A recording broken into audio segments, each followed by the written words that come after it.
So what's up, kamusta? Ayos pa tayo dyan. So nandito tayo ngayon sa may FKM Baliw branch para sa update natin. Ngayong 2026, bagong taon, bagong motor. Update para dito sa may FKM Pyro version 2 180. Alam natin yung presyo at yung specification kung sulit pa rin nga bang bilhin ngayong 2026. Tara, samahan nyo ako. Walk-around na natin to. Ayos na ayos siya. I can hear the demons call when they do what they do. And now I feel like taking off, find a place with a view. The pain is never gonna stop if it's controlling you. I know that time can heal it all, I just gotta get through. I just gotta get through, I just gotta get through. Cause I feel like taking off, find a place with a view. The pain is never gonna stop if it's controlling you. I know that time can heal it all, I just gotta get through. Sometimes I feel like all is lost, but I know it's not true. I wanna put up all my walls,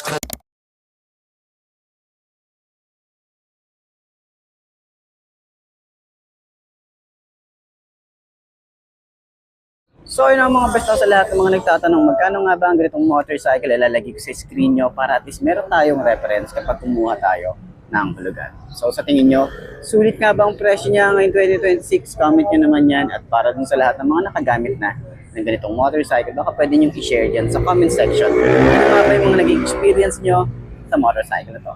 Ayos na ayos siya. cause I'm not in the mood. But then I cut myself off from the rest of the room. I know that time can heal it all if you're patient and soon it can all be worth it, all the searching. Pain is never really permanent, but damn it hurts, man. I could feel all of the turbulence and it's concerning. I've been searching for a purpose, I hope it's worth it. This society is really trying me. Ain't no hide and seek, I hide to be far from anxiety. I need my space, I need my privacy. I need some silence, please, you're all too loud. You don't speak quietly, opinions violently thrown across every surface. It makes me nervous. Is the world honestly burning? That's all I'm learning. Hope that we can make a turn and start reversing all our minds and put the work in. We got some work, man.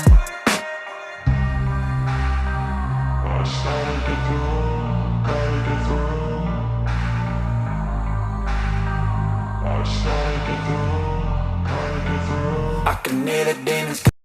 So ayun ang mga best, no? Tingnan nyo naman, napakaganda at napakapogi ng 2026 Pyro version 2 180 ng FKM. Okay, meron tayo rito parang, nakikita ko dito parang Iron Man yung datingan niya, or parang may pagka, basta yun, parang Iron Man yung tingin ko sa kanya.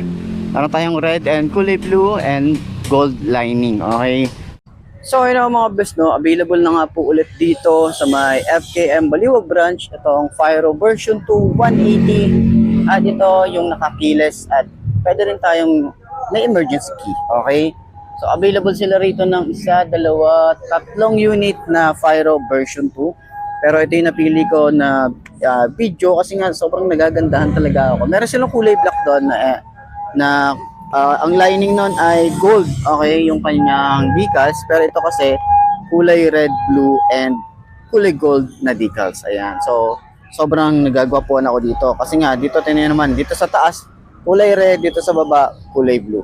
Diba? Ang ganda nung, meron tayo rito maliit na windshield. Ayan, so kung gusto niyo ng mga upgrade para dito, may mga nabibili naman sa aftermarket. Meron pa nga tayo rito extension nung nung side mirror Ayan, pagbaba natin meron tayong parang carbon fiber finish yung datingan niya. May FKM dito sa ilalim.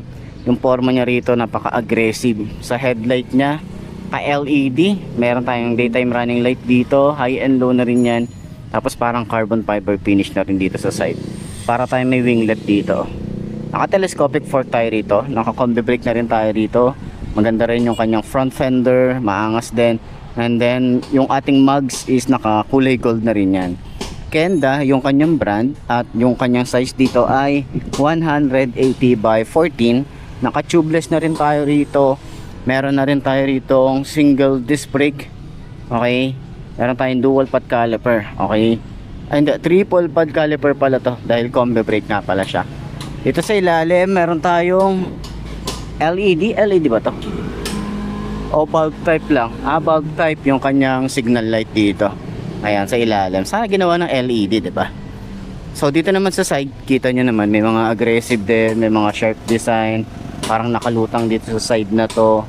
yung ating tapakan ng paa. Okay, Aerox na Aerox talaga yung datingan na ito. Yung itsura niya, maganda yung forma niya. Napaka-aggressive, napaka-futuristic ng datingan niya. Maganda yung headlight, naka-LED na rin tayo dyan. Fully digital yung ating panel gauge.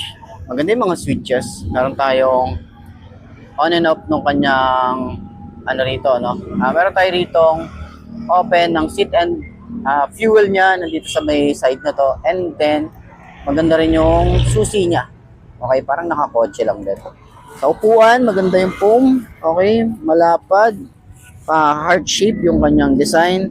Meron tayong maluwag din na compartment. Ayan. So kapag bumili din tayo ng unit na to, na kahit hulugan or cash, may available tayo na top box. Okay, so ang ganda rin ng bracket, naka matte finish na siya, tapos metal. Yeah, kaya safe na safe din yung ating top box dito. So yung ating foot pegs, ito yung itsura. Okay, dito sa side na to parang carbon fiber finish. Meron tayong Fyro V2 na nakalagay dito, and yung ating panel gauge meron tayong digital. Ayan, ang ganda ng design. Pang Aerox talaga yung datingan nito. Yun talaga yung inspiration nung motorcycle na to. Meron tayong kill switch, park light, headlight, electric starter, yung kanyang throttle, medyo malalim, pero yung grip niya makapit. Lever natin dito medyo manipis lang. Ayan, pero smooth naman yan. Ayan. Dito sa side, meron tayong flasher, high and low, hazard switch, signal light, and busina. Ayan. So, yung ating ignition, meron tayong emergency key, and then ito yung ating remote. Ayan. Fuel, and then seat. Dito rin binubuksan. Meron na rin tayo rito side pocket. May USB charging port din tayo rito. Dalawa yan. Type C and Type A. Ayan. Okay. Gas tank. Malaki din. Malayo na rin mararating natin dito. Then, kung pumili kayo dyan, available na yung top box natin dito, and then mga iba pang other freebies. Okay? So, tingnan niyo naman yung panggilid nito. Pero kagandahan din kasi dito, may kickstart pa rin siya.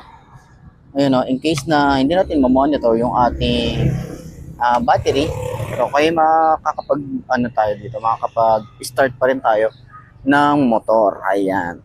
So, natin? Kaya itsura niya kapag naka-side stand, upuan natin sa 5 to nakagaya ko.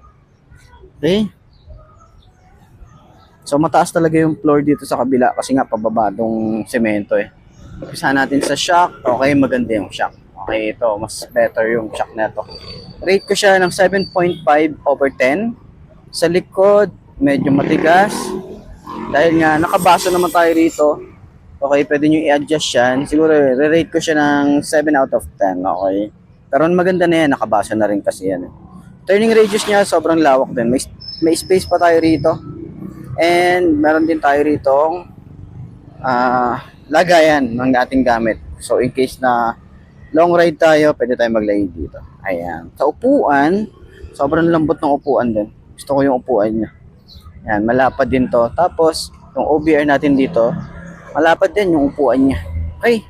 So, ayan, yung ating upuan, makapal yung foam, maganda yung leather na ginamit dito. May mga stitches din yan. Okay. Ito yung itsura ng ating compartment. Okay, dito yung battery. Ito yung itsura ng kanyang leather. Ayan, ganda no, may mga stitches din. So, yung ating grab bar, ito matte finish. Medyo kakaiba lang talaga yung texture niya. Ayan. So kakaiba lang talaga yung pagka-matte.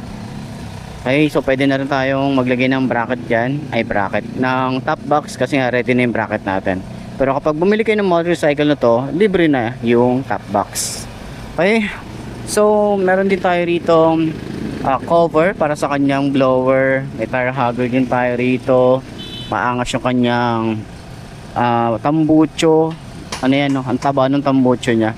Tapos adjustable na shock dito sa likod, and then may paso na rin yan. Sa likod naman, naka single disc brake din tayo rito, single pad caliper. Ang size naman dito ay 120/70/14, tubeless na rin, at yung mugs niya nga pala is nakakulay gold na rin, harap at likod din yan. Yung ating taillight din maganda at maangas din yung datingan niya. Ang ganda rin ng design.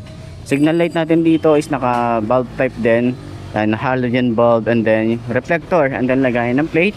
May reflector din tayo rito. Yung fender natin dito, malapat talaga siya. So dito naman sa side, meron din tayong kickstart. Yung ating panggilid, ang ganda rin ng forma. Okay, so may side stand kill switch din tayo rito. So yan, sa tingin nyo, sulit nga ba ang ganitong motorcycle ngayong 2026? Comment nyo naman yan, at para dun sa lahat ng mga nakagamit na ganitong motorcycle, share nyo yung mga experience nyo rito. Para at least sa mga gusto at willing bumili nito, may idea na sila. Makatulong kayo, di ba? So, ayan, lalo na sa mga issue, paano naging solution sa mga naging issue din nito.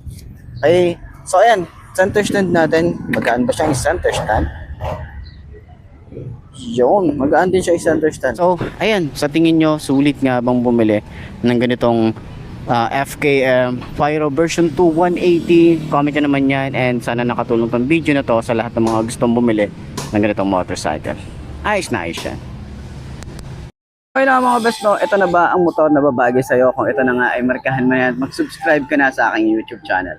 I-click mo na rin yung notification bell para updated ka sa lahat ng videos na upload natin. Dito araw-araw sa laging tatandaan, wala sa brand ng motor ang itatagal niyan. Kundi na sa pag-aalaga mo yan, tatagal yan. Ayos na ayos yan. So, kita ka na lang ulit tayo bukas. I'm Mark D. Ciao. Maraming salamat sa inyo. Babush. Feel like taking off, find a place with a view. The